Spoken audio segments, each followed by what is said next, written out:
É, Até os 20 e poucos anos, sempre teve alguém para dizer se você estava indo bem, não é verdade? O professor dava nota, chefe dava feedback, pai e mãe dava opinião, e mesmo sem a gente pedir, né? Só que um dia, sem avisar, isso para. Ninguém mais te diz se você está indo bem ou indo mal. E você percebe meio tarde que virou o único juiz da própria vida. Ninguém te prepara para esse silêncio. Você passa a vida inteira sendo avaliado. Na escola, no estágio, no primeiro emprego. E de repente, por volta dos 35, 40 anos, as avaliações elas somem. Não porque você parou de errar ou acertar, porque parou de ter quem observe de perto essa situação. Seu chefe se importa com o resultado, não com você. Seus pais, se ainda estão por perto, já não opinam como antes, né?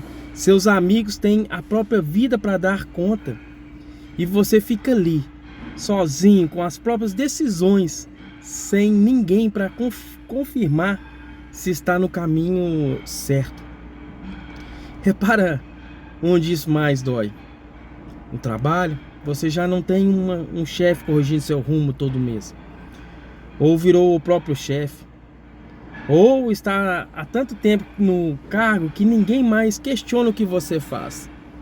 Em casa, decisões grandes, mudar de cidade, trocar de carreira, terminar um casamento, por exemplo, você toma sozinho ou quase. Ninguém mais chama para conversar antes de fazer besteira, não é verdade? Como faziam os pais quando você tinha 20 e poucos anos. E talvez o mais silencioso de todos, sua própria saúde. Ninguém te obriga mais a fazer exame de rotina como fazia a escola com a carteira de vacinação. Ninguém pergunta se você está dormindo direito, comendo direito ou só sobrevivendo o dia.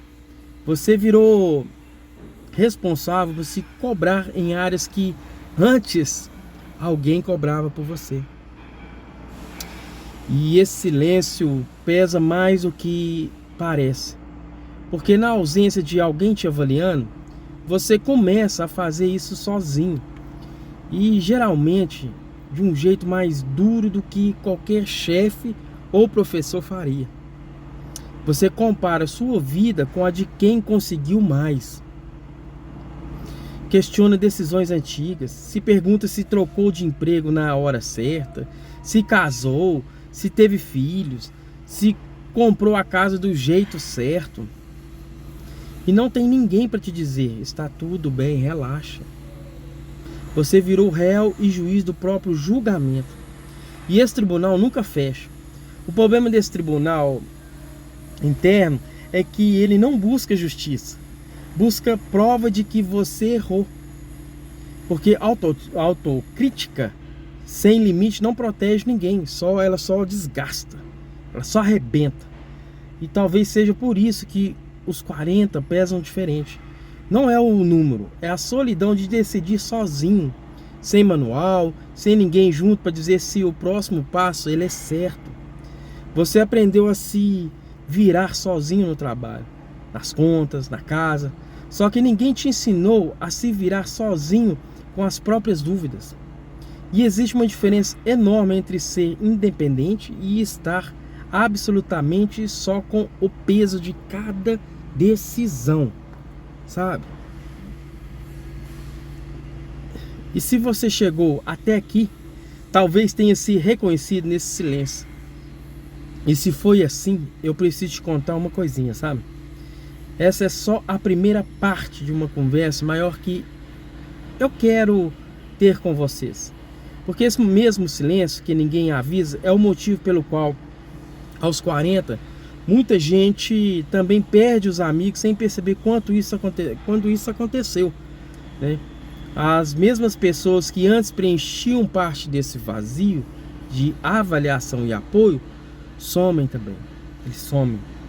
É sobre isso que eu falo no próximo vídeo dessa série. Se você quer continuar essa conversa comigo, gente, se inscreva no canal.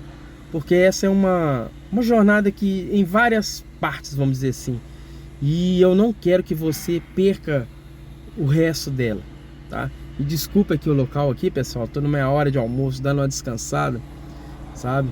Olha a empresa aí, ó. Tô aqui dando uma descansadazinha, pessoal. Até o próximo vídeo.